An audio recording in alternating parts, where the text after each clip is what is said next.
You do the capital structure weights, preferably use the target that the firm gives, but if you don't have those, you use market values and not book values. Don't go to the balance sheet. That almost looks like a balance sheet section, but they're telling us market values, right? So those we can use to get the weights. So let's do this real quick. First thing I want to do is we want to take market value of debt is 30 million. Market value of our equity is 30 million. Our total is 60 million. So that means WD is that 30 there over the 60 is 0.5, and WS is that 30 over the 60, it's also 0.5. So it's 50-50 debt equity, okay? So that one's fairly simple. We're gonna put together the whole whack, but we've got our weights. Let's see what else they tell us down here in the paragraph below that bit of data. Bonds have an 8% coupon rate.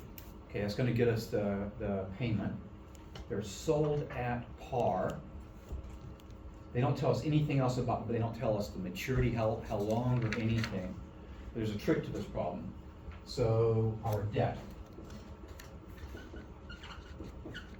Normally I said, if you have to do it with a bond calculation, you would do, what would you put for FV?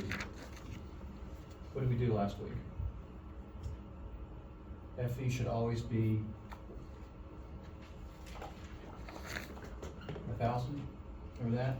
So 1,000, the payment would be, it says 8% bond, right? 8% coupons, that would be, if it's an annual bond, that would be 80. You put an N, they didn't give us N's, I don't know that.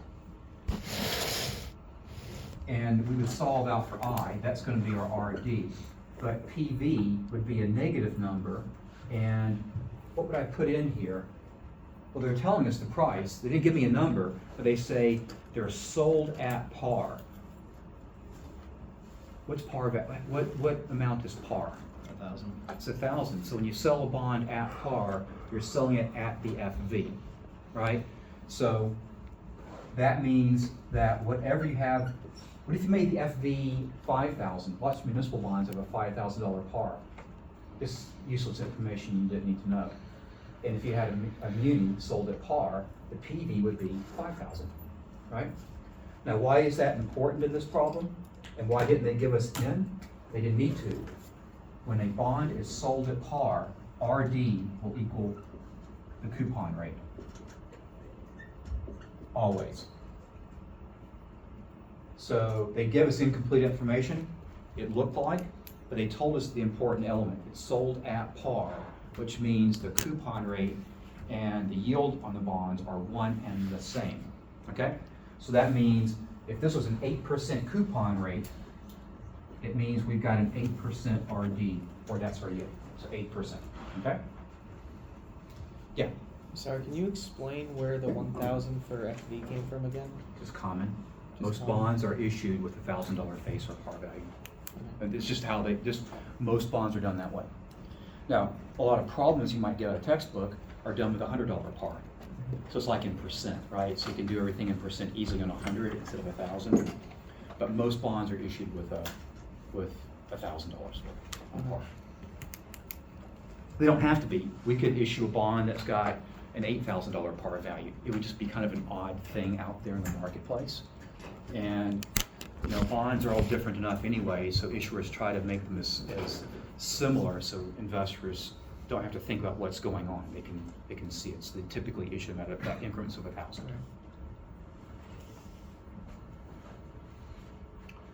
So there's our cost of debt, right there. Our weights right there. Now we need our cost of equity. It says common stock is selling at $30 a share.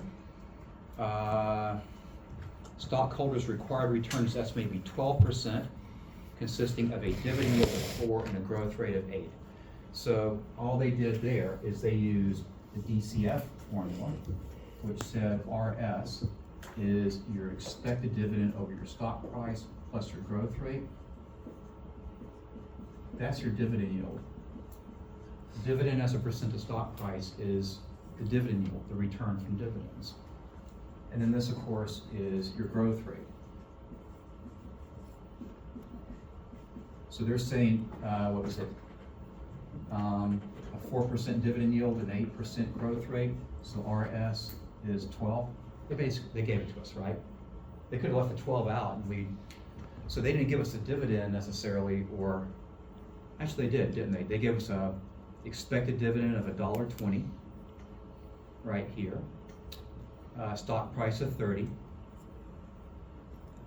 And but that doesn't look like 4% yield, is it? That is, that's a 4% yield. And then a growth rate of 8, okay? So, for this company,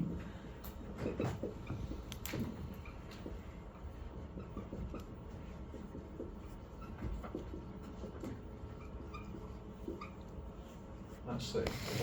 So we're half debt. It's got a cost of 12%, and somewhere in there they tell us, yeah, your tax rate's 40%.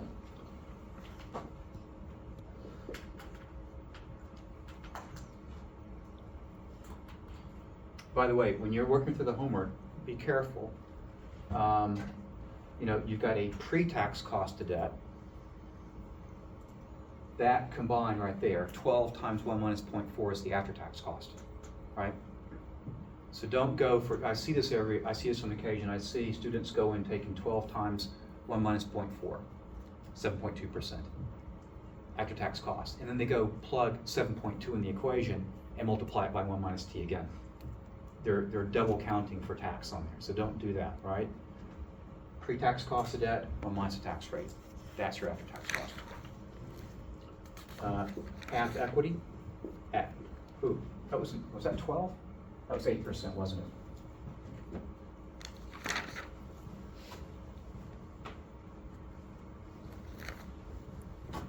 So about that was the cost of debt, 8%, and then 12 for equity over here. What about preferred stock? What should be right here?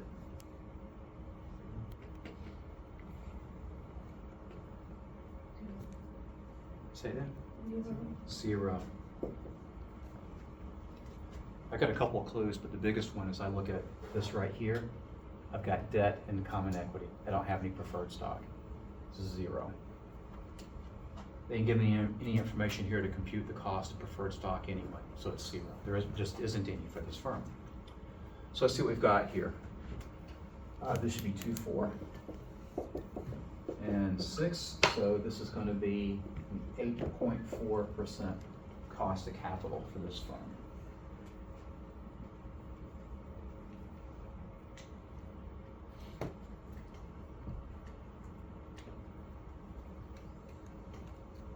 We've actually answered part B. All right, that's question B right there. What's the cost of capital?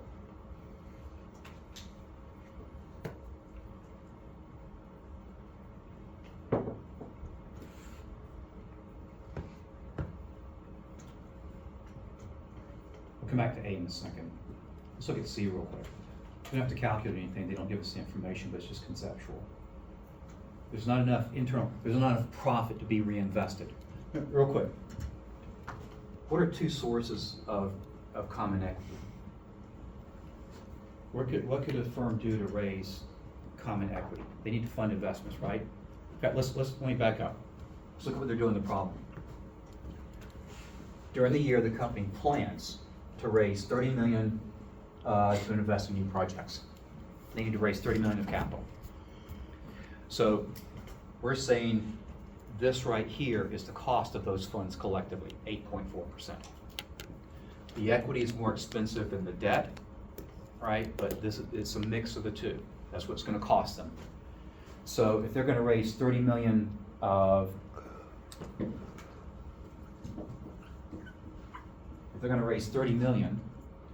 and they generate 8.4% on that, what's that going to be?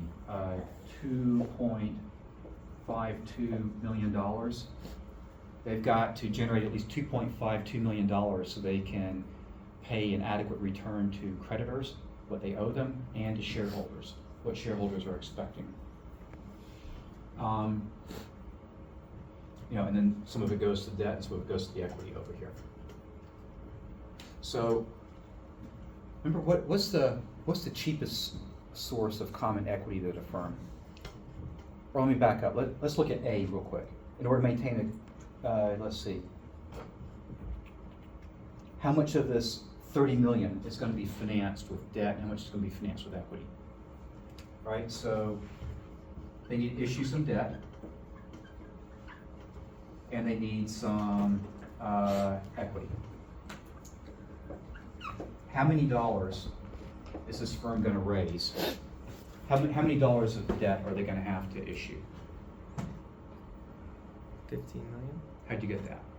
because the weights are even at 50%. Half debt, they need 30 million total capital. So it's going to be 15 million WD times the total capital raised. All right, 30 times 15%. Likewise, we got 50% equity, right? So this is also going to be 15 million. The total capital raised times the weight on equity. So WS times total capital raised. 30 million. So they need to raise they're going to sell $15 million of new bonds at par. And they're going to, let's see, they could either sell 15 million of new shares of stock, or what would be cheaper than that? Instead of selling new stock, they could get the equity by doing what? Remember, there's two sources of common equity, right? You guys remember what they were? We can issue stock. I'd rather not have to issue stock. So what's an alternative source of common equity if I don't issue stock? Reinvested profit. Take the money that I earned for the year, which belongs to shareholders, I reinvest it on their behalf. It's the same as if I went and issued new stock, but I don't have to pay the extra cost to investment banks doing so it's going to be a bit cheaper. So we've got two sources of common equity. We've got reinvested profit, and the other was new stock. Which was more expensive? We said new stock's more expensive, right? So what if this firm anticipates that they're going to only earn about 5 million of profit they can reinvest? They're going to have to issue new stock. How do I know that? If they have 5 million of profit, but they need 15 million of equity, they need more. They need at least 15 million of profit to avoid having to issue new stock. If they need 15 million of equity, but they don't think they're going to get that much in new profit, they're going to have to issue stock. That's going to raise their cost of capital because it's more expensive.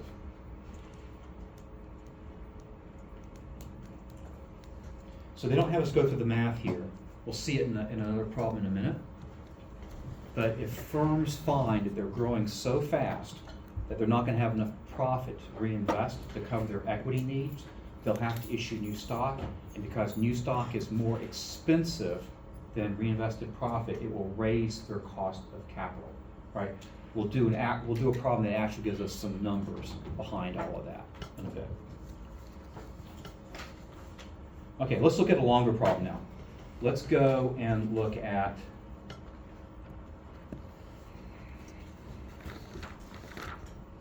and I'll be honest with you, I think this is an earlier edition of the textbook. So if you look at the back of your chapter 11, this problem's been updated a little bit, so there's some different numbers.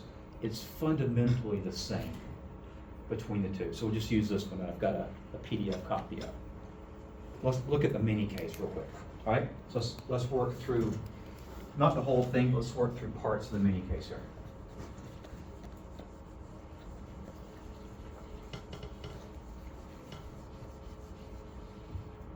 So we'll come back to get the data in a minute. I want to go down here and let's find the questions we want to answer. right? We've got data all the way through bullet point 5 here. Now the questions start right here, A1 and so forth. Okay, so here's what we want to get first and foremost. We want question H right here. We want that. What's their cost of capital? All right, that's what we're going to try to answer. What's their weighted average cost of capital? So again, let's go and we're going to fill in that right there.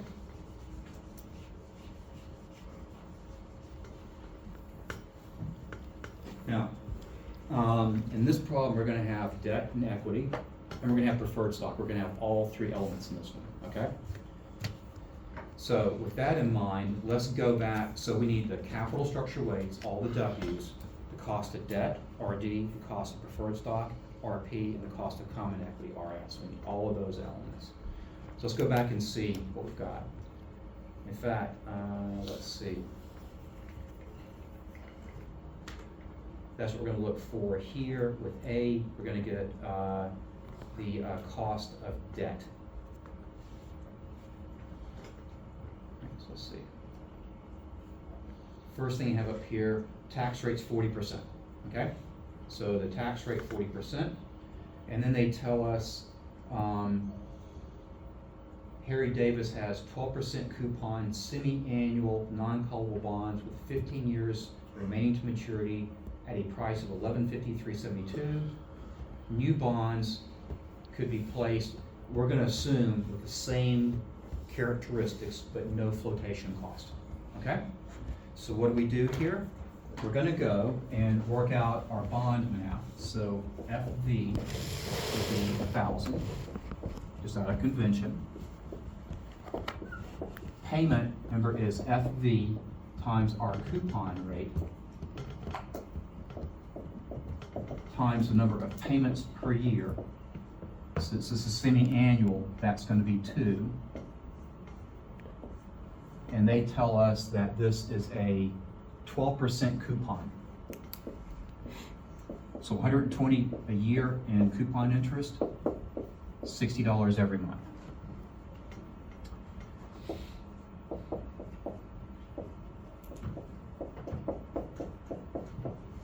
What's the term of the bond? Well, it's 15 years. But for a bond, N isn't the number of years, it's the number of coupon payments.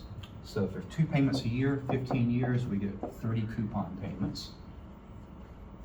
PV. Normally we'd adjust for float, but they say there isn't any. So it's going to be the price. And we always want to make that negative right there. So we've got all of our inputs, and we're going to compute I out of this thing.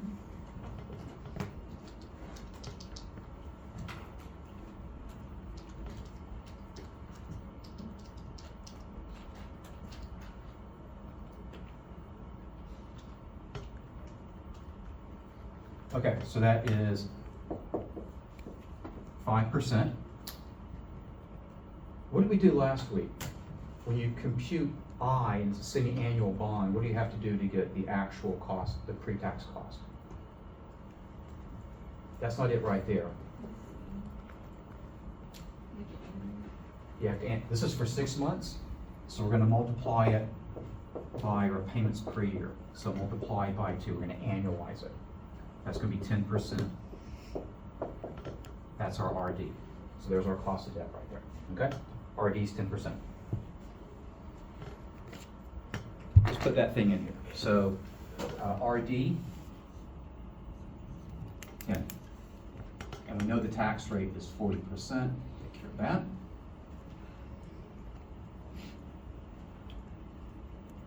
All right, so we've got our debt taken care of. Let's scroll down. Let's look at the next question, which is we want the cost of preferred stock. We want this right here, okay? So they tell us in this bullet point number 3, current price of the firm's 10%, $100 par value, quarterly dividend perpetual preferred stock is $116.95, and you can issue new preferred stock with a 5% float. So and we go and we use the following: dividend over price, net of our float.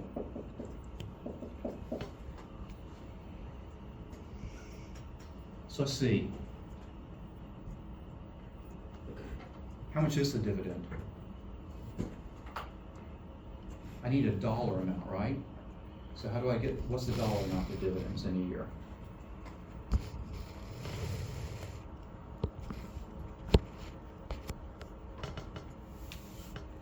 What do you guys think? 10%, $100 par value, quarterly dividend. It's got a price of $116.95 and float will be 5%. Let's get the easy stuff out of the way first, right? Let's get the denominator. I know the price is $116.95 and I know float is 5%. So the firm's gonna get the other 95%, right? That part's easy. So we've used up that. Remember what we did to get the dividend on preferred stock? We do just like we do get the coupon on bonds. You take the par, which is 100. So that's par times your percent dividend. So 10% of 100. So that's going to be $10. Oh, real quick aside. They say quarterly dividend, don't let that slip you up. When you get a dividend percent, a percent of par, it's always annualized. So they tell you 10% that you get a quarterly dividend and it's 10% of par. They're not saying you get 10% each quarter. They're saying that's the annual amount. What do you get each quarter? 1/4 of that. You get $250 each quarter. Okay? Let's see.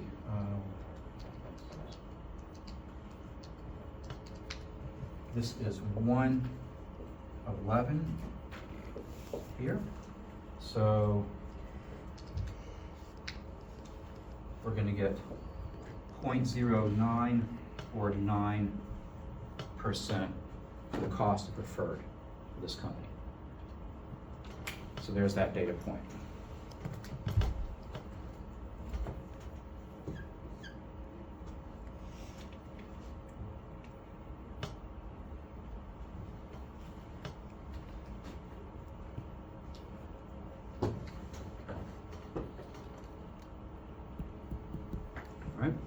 Let's see, I'm not going to worry about the questions. I know what's coming next when you get the cost of equity, right? Then we need to go get the capital structure weights, the W's.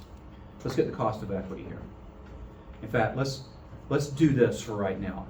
We'll come back, we're going to change it in a bit, but for right now, let's get the cost of equity only using the discounted cash flow method, okay? So for right now, we're going to do RS using that DCF method. We're not going to use CAPM, okay? We're not going to use that bond yield method. We're just going to use the discounted cash flow only. Let's see, what do we need here? We need cost of equity is our expected dividend over the stock price plus our growth rate. Let's see what they give us. Stock is selling at $50. The last dividend was $3.12, but expected to grow at 5.8%. They've got a beta. That sounds like that's CAPM. We're not going to use that here, right? Market risk premium and treasury yields, risk-free rate, that's also CAPM. We're not going to use that. Let's see. So what do we need here? So we've got our current dividend, $3.12, expected to grow at 5.8%. Stock price is 50, and then another 5.8 there.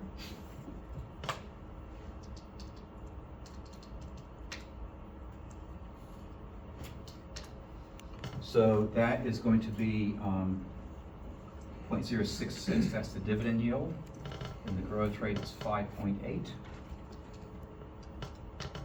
So we're getting 12.4%. So there's the cost of equity.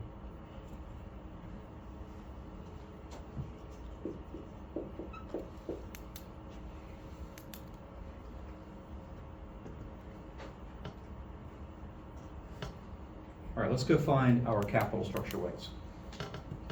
We have to do like the last problem where we had to go figure them out with the data, the market value data. They're telling us, this is even better. They're telling us what the firm's targets are. They're saying the target is 30% debt, 10% preferred, 60% common equity. Those are the W's that we're going to use right there. So 30, 10, and 60.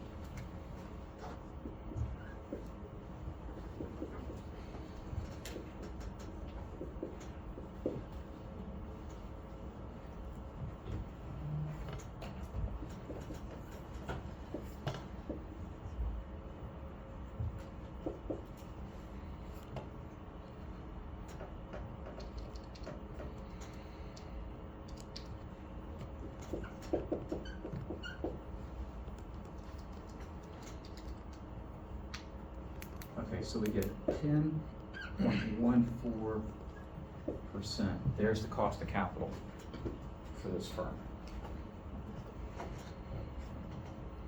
Let's just put it over here. This is the WACC. I'm going to put up here as a subscript for the firm, and it's using, I'm going to put RE down here, retained earnings, reinvested profit. We're not having to issue stock. We're going to change that in a bit. We're going to see what happens with issue stock.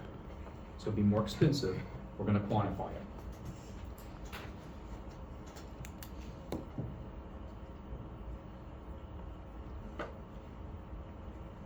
Let me digress real quick before we move on with this problem. We say that the cost of each of these three sources of capital should reflect their risk. Which one's the least risky? Debt, preferred, or common equity?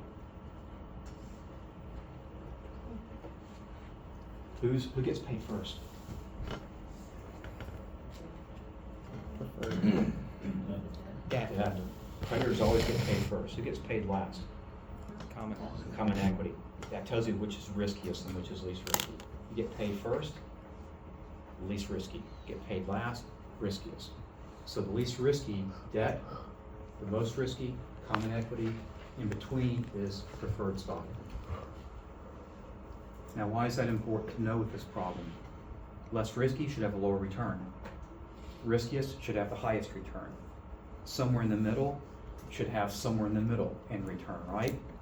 So you'd expect to see cost of debt, cost of common equity, and then cost of preferred stock. And it should look kind of like that, right? Should look just like that.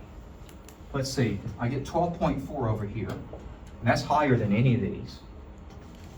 I get 9% here, and I had 10% here, right? I got 10% cost of debt. So what's going on here? And that looks completely, looks like I kind of gave you guys some misinformation on this thing. Here's what we do.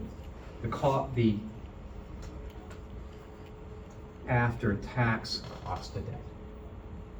We need to do that. So that means we're going to do this adjustment over here, and that is 6%. And sure enough, that inequality holds now.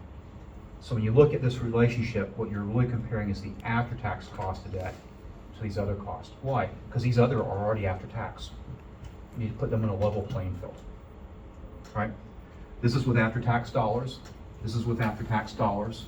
The 10 was pre-tax, and we know we get a subsidy from the government in a lower tax bill. So the true cost of the firm is really 6%. So sure enough, 6 for debt, 9 for preferred, 12.4 for common equity. Okay, so there's the cost of capital for the firm if they reinvest their profit. Let's scroll down a bit. Somewhere in here, they tell us that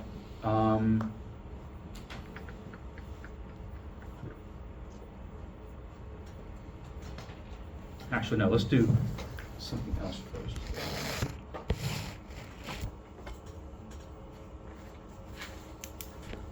Okay, let's see, let's look at, where is it?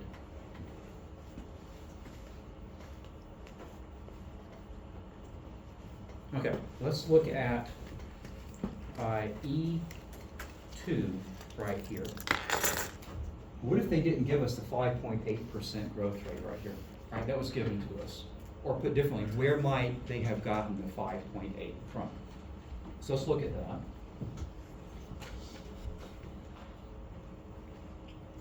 Let's start.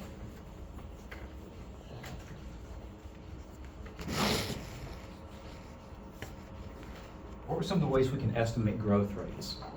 I know I could go and borrow some other analyst growth rate forecasts. I know I could go look at historical growth rates, right? Look at how, by what percent did, say, dividends increase over the past 10 years or past 5 years. I can use the growth rate of the economy, right? So macro forecast. I can also use, there was a fourth method. So I use other forecasters' forecast. I use a macro number, right? Growth rate, GDP growth. I can look at historical growth. What was the fourth? Bingo.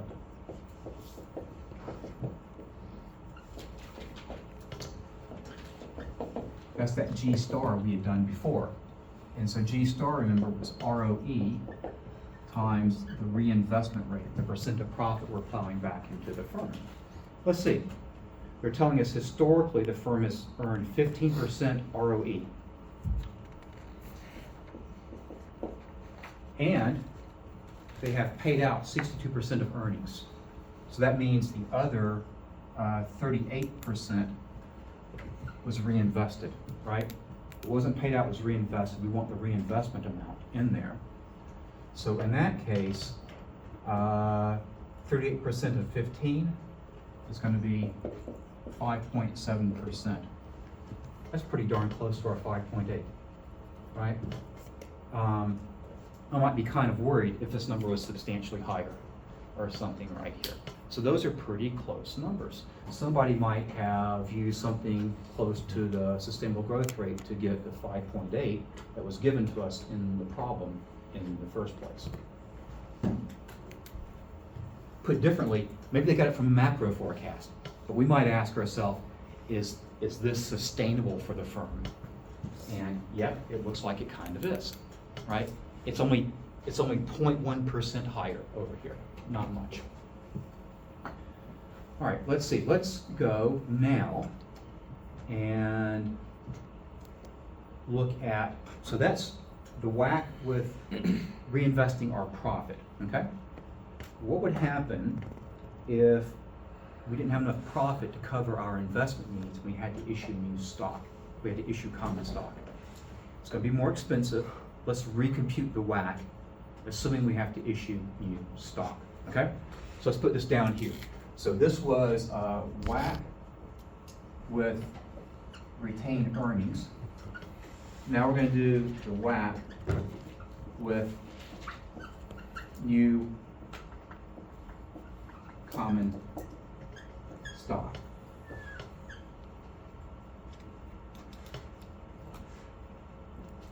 Okay. So let's put the formula back up here.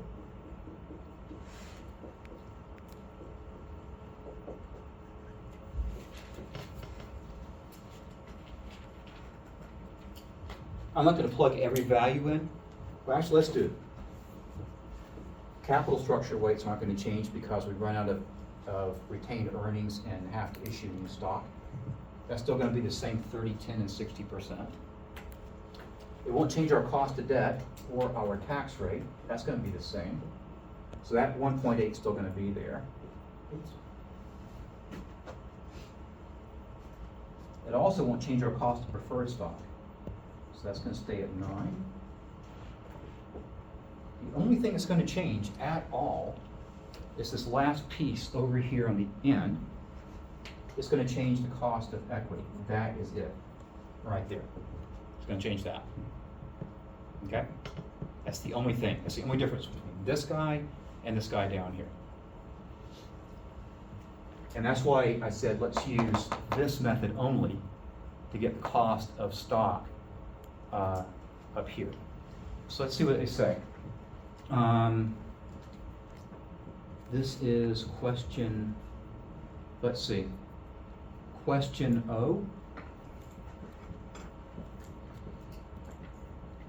Right here. So, let's see, Harry Davis estimates that if they issue new stock, float will be 15%. Okay?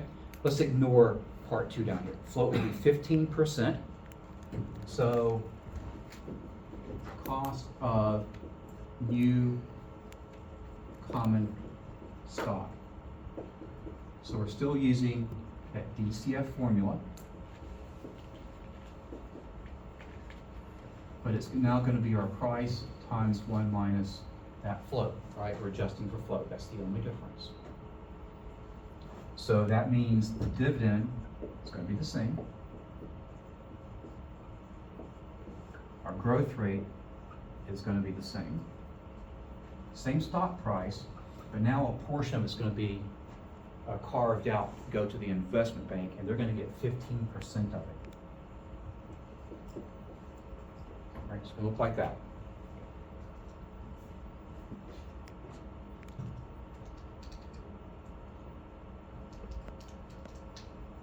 So let's see, that's going to be 330. That's the expected dividend. And the price net of float will be 42.50.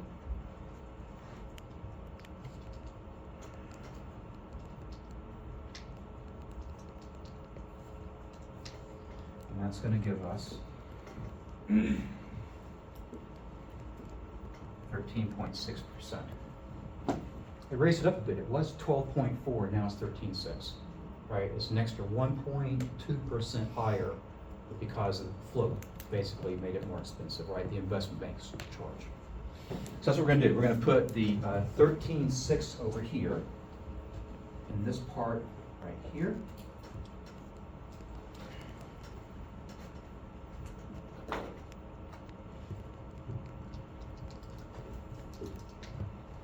That is going to be 8.16.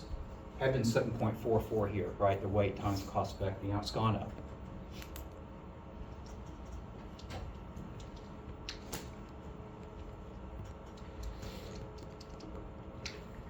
And we're going to get a cost of 10.86% versus 10.14.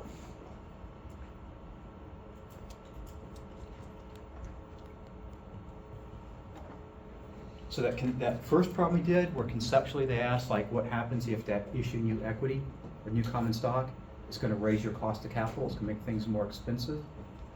That's what we're showing here in this problem. So we've actually got some numbers, right? Our cost of capital, if we have enough retained earnings to cover all of our investment needs from the equity standpoint, 10.14. If we don't have enough, we have to issue stock. Our cost of capital goes to 10.86%. Right?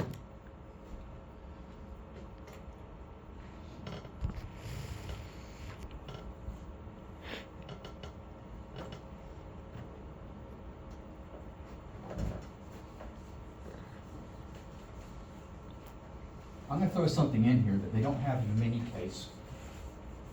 Let me throw it up here and let's think about it.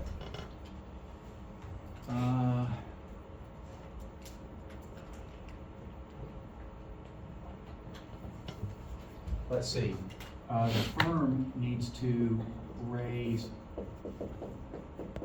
$100 million in total capital for investment.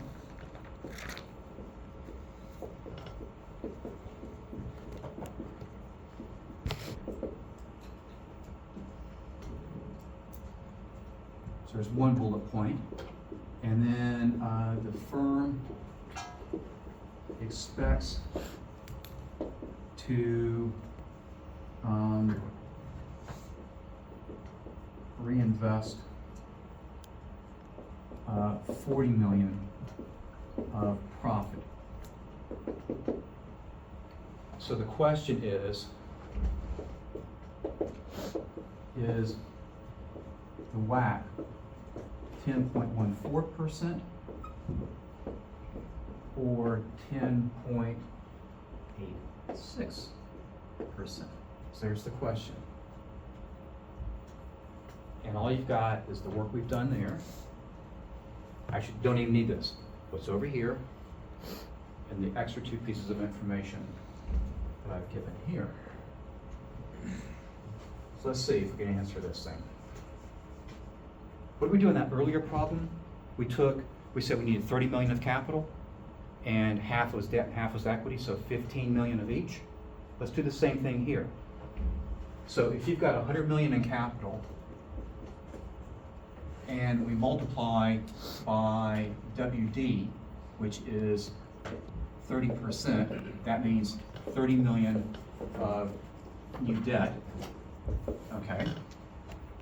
And if you multiply by WP, 10%, that's 10 million of new preferred stock we're gonna have to issue, okay?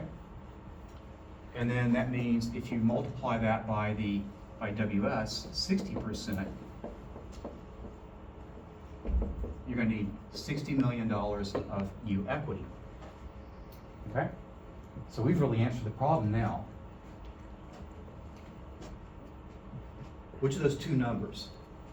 The WACC using retained earnings or the WACC using new stock? Which one do you think? New stock? Yeah. How come? Because we only have 40 million of profit, but we need 60 million of equity. We'll use the 40 million, but we're gonna have to issue some new stock. And that's gonna make our cost of capital on the last dollar raised higher. Remember, in economics, always throws the term out marginal. It's on the next or the last dollar of something done is the marginal cost, like the marginal tax rate. Like, what's your marginal tax rate? Well, if I go out and earn an extra $1,000, it's the tax applied to that $1,000, right? Forget what I did before. So what's my marginal cost of capital? Well, if I'm just using retained earnings, my cost of capital is 10.14. But if I have to issue so much equity, if I need so much equity, I have to issue new stock, that's more expensive. It raised my cost to 10.86. That's my marginal cost. It's the cost on the last dollars raised. So it's going to be this guy right here. And again, how did I know? I need 60 million of equity. I only expect to have 40 million of profit. Not enough. I'm going to have to issue new stock. Right? That's how I know. Do firms actually do this stuff? Absolutely do. In fact, big firms will plan this out not for a year, but maybe 4 or 5 years in advance. And why? Because they'll try to go to capital markets and issue. Firms don't like to go to capital markets and issue equity every year or issue bonds every year. They like to go and issue what they need, especially when the environment's right, like low interest rates or really high stock prices, and bulk up and get what they think they're going to need for like the next half decade. Some firms have an even longer term perspective. They might try to raise capital for the next entire decade, right? So they plan this stuff out. They don't know for certain what's going to happen, but they try to kind of guesstimate it. And then if they think, we think we're going to be this profitable, have this much reinvested profit, but we're going to need this much equity, let's go issue some stock now while our price is good, right? And they do exactly that. And they go through this kind of analysis to get there. Okay, let's see. All right, so that's the basic WACC, but now we've kind of differentiated between the WACC with reinvested profit and the WACC if you have to issue new stock because you're growing really fast, right? You're growing faster, you need extra equity capital to get there.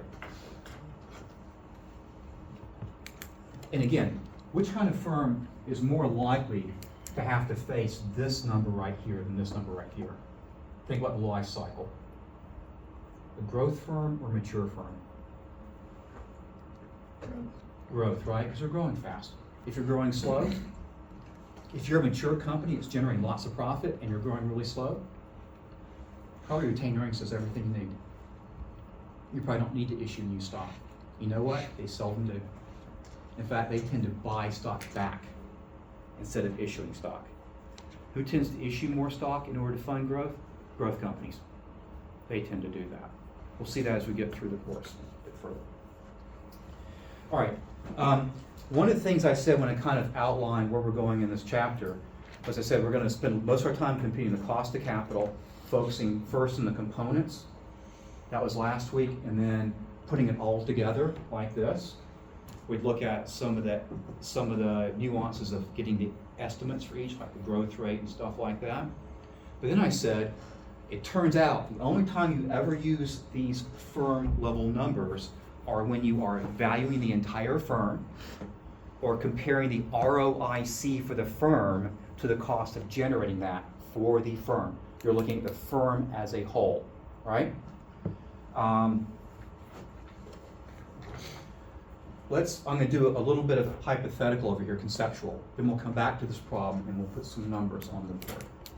Let's say I've got a firm that has two divisions.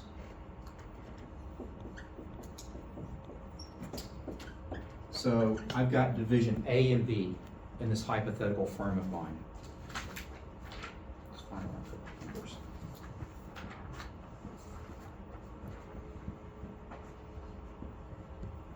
And let's see, let's put some other information up here. Let's say that I'm all equity,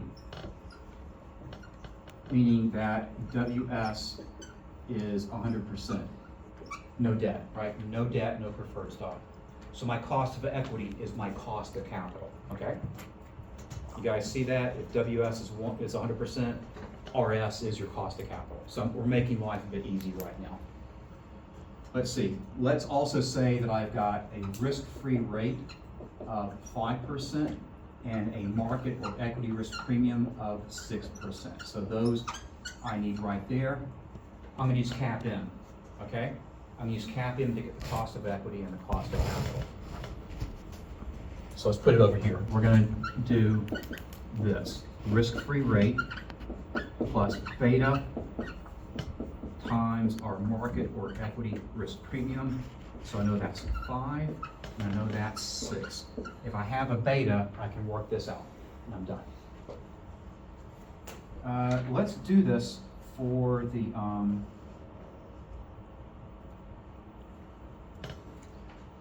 let's also do for the overall firm. So this is the firm as a whole. The firm is comprised of 2 separate divisions, but this is the firm, okay? So here, let's put beta. I'll get these guys in a minute. Let's say the beta for the firm is 1.1, okay? So if I work that over here, I get 1.1. So this is going to be for the firm. 6.6, 5, it's going to be 11.6. That's the cost of equity, and since they're all equity, no debt, it's also the cost of capital for my firm, 11.6%, okay?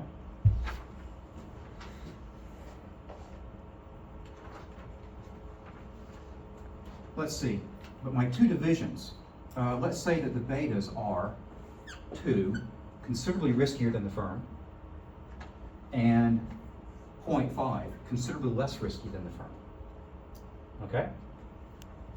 Now, let's add a few more things.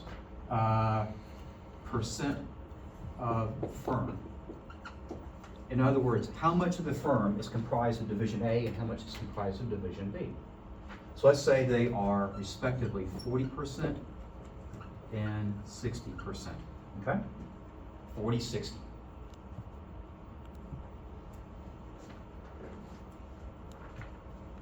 Now let's go get our RSs, our cost of equities. And these are also going to be equal to our WACs as well, okay? Since we're all equity. I already know it for the firm. I just got it. I got 11.6%. Let's just put that down here in this table. Let's see. Let's go get, we're going to use the weights in a bit, okay? I'll put the weights up here, but we're not going to touch them for a little bit. We're going to come back and see how they play in. Let's get the cost of equity and therefore the cost of capital for Division A. Same risk-free rate, same market risk premium, but it's got a beta of 2. So it's going to be twice the market risk premium plus the risk-free rate, so it's going to be 17%. It is a risky division. It should have a higher required return. So 17%. Well above the firms, right? We'll discuss the implications of this for this firm in a bit. Let's do the same thing for Division B. Division B is considerably less risky. So here we get a cost of capital and a cost of equity of just 8%.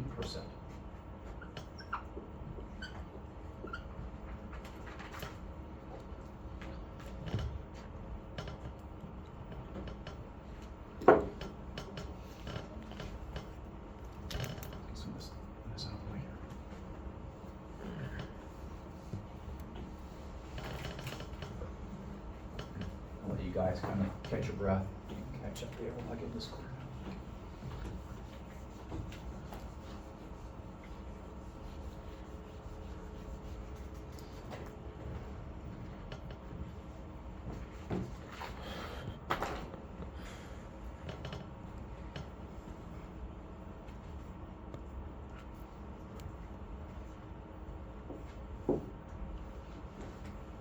I should have moved this other stuff over, but I'm just putting a dividing line to separate these. Let's say the ROIC. Sounds like it might be doing EVA or something similar to that, right? Let's say the ROIC is this.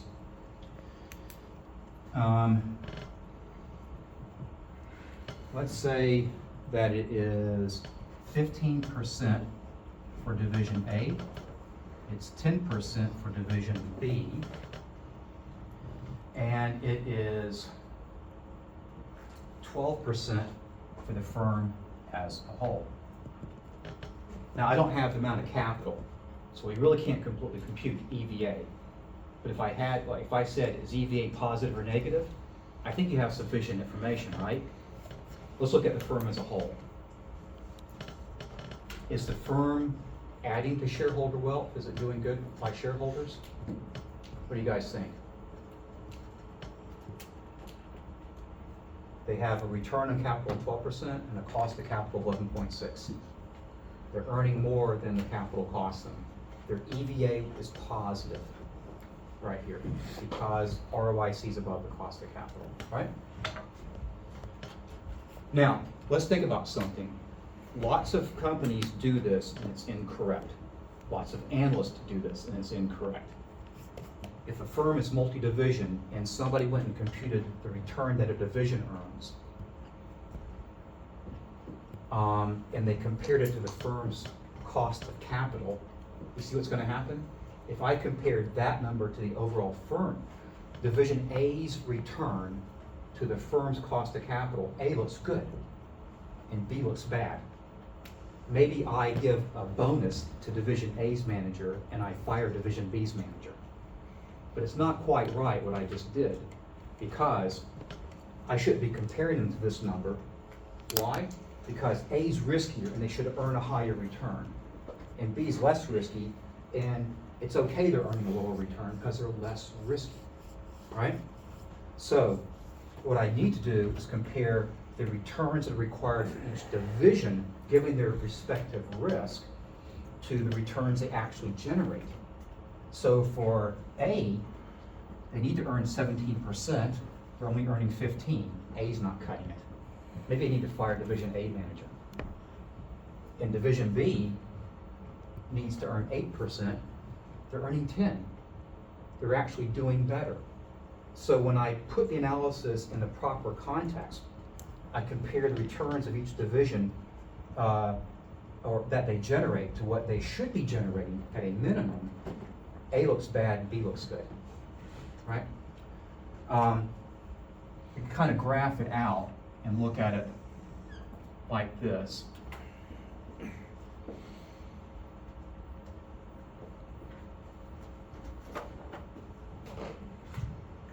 Lots of firms just do this, and they take, here's the WACC for the firm, and they say, okay, well, 17% for A looks good, and 10% return for B looks bad, and we know the rule, right? This doesn't have to be divisions, this could be projects. This could be 2 different capital budgeting projects, and instead of ROIC, it could be the IRR on each project instead. And you know the rule there, if the IRR exceeds the cost of capital, you should make the investment, right? So here, instead of it being 2 different divisions, these are 2 different projects, A and B, but they have different levels of risk. So the question is, do I use the firm's cost of capital to evaluate both investments? If I did, I would have accepted A and rejected B. But that's wrong, because I see it, that what's really happening is for low risk projects, low betas, I should have a lower required return. And high risk projects, I should have a higher required return. It probably looks something like that. Right? It looks something like that. And we now see that A isn't going to cut it, and B is actually the better investment. We've got several terms for this concept. We call this a risk-adjusted discount rate.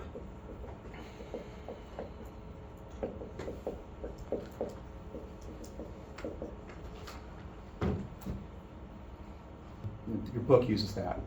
In the marketplace, a different term gets used a lot. It's also referred to as a hurdle rate.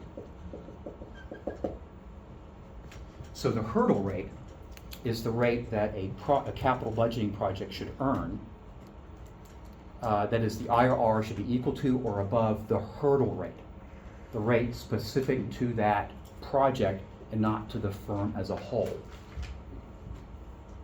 Likewise, back to the divisions. If I'm evaluating my 2 divisional managers to see if they did a good or bad job, I don't want to compare them to the firm's cost of capital. I want to compare them to their divisional hurdle rate, their divisional cost of capital, or that risk-adjusted discount rate. So sometimes this thing right here gets referred to as a hurdle rate or a divisional cost of capital. So when the CEO or the president of Division A is looking at capital budgeting projects for their division, they're not saying we have to earn better than 11.6. They're saying we've got to earn better than 17%. And when the CEO or the president of Division B is doing the same kind of analysis for their future capital budgeting projects, they also don't say we have to go, we hit 11.6 or better. No, just 8 or better, because we're less risk. Is this a big deal? It actually is. You get lots of multi-division firms, right? Or firms that have a single division, but they look at projects of varying risk levels. Like, what if you're an oil and gas firm in Houston? You might have oil wells that you're looking at drilling on land in Texas, and you might have an offshore oil derrick that you're looking at putting down in the Gulf and drilling. Which one do you think is riskier, drilling offshore or onshore? Considerably. The beta is much higher than it is for onshore drilling, and therefore you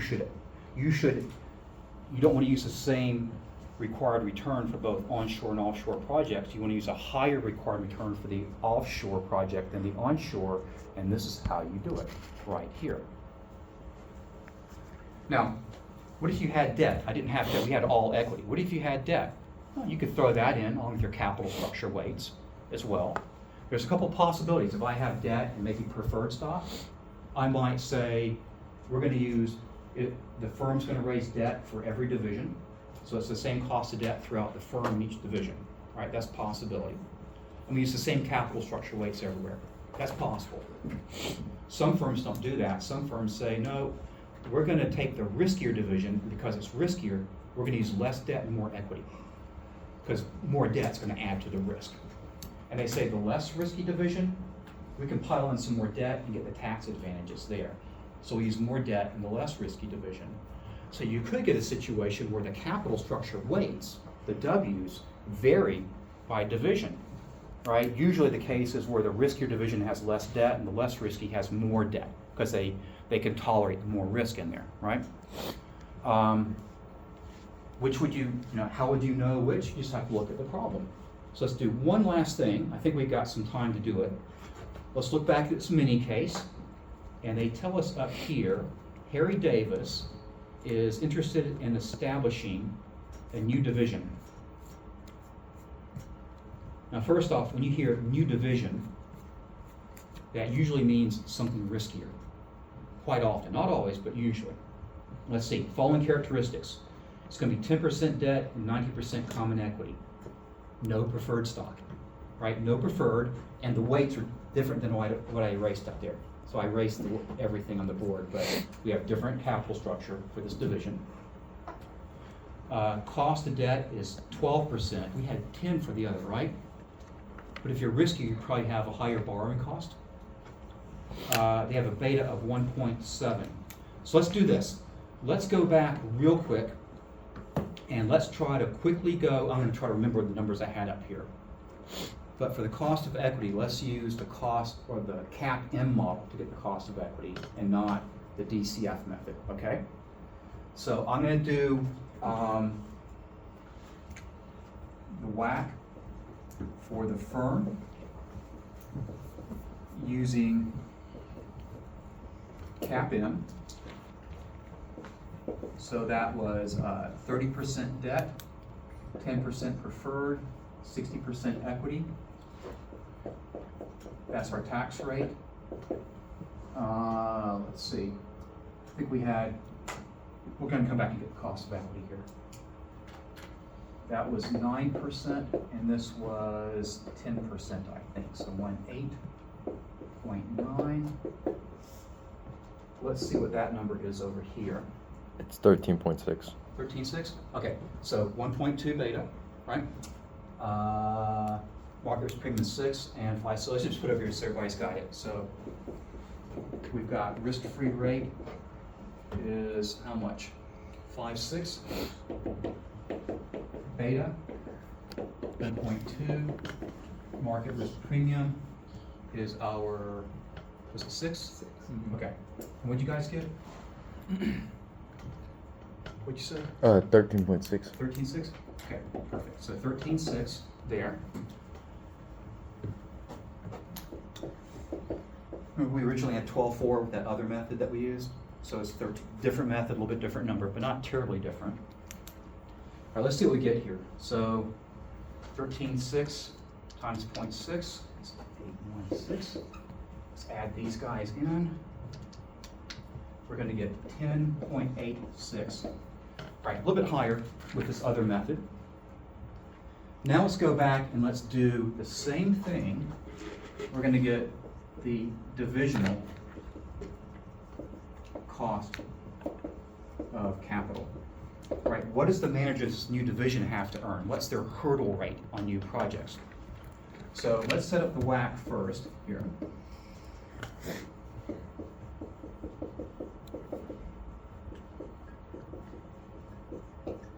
Okay, so we know that it says no preferred stocks. That's going to be a 0, right? And it tells us 10% debt and 90% equity. So there's that. They also told us that debt was going to be 12% cost for the new division and not 10% for the firm. So 12, and we've got a 40% tax rate. So everything we need is the cost of equity over here. Let's get these components we have real quick. All right, that's going to be 0.72. That's going to be 0. We need that last number.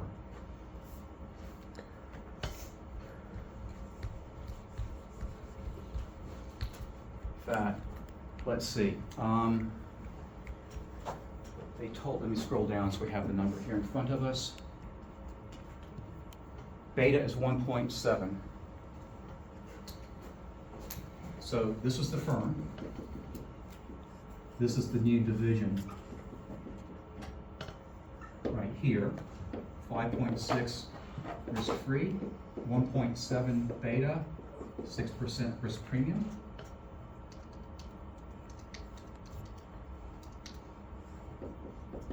$15.8.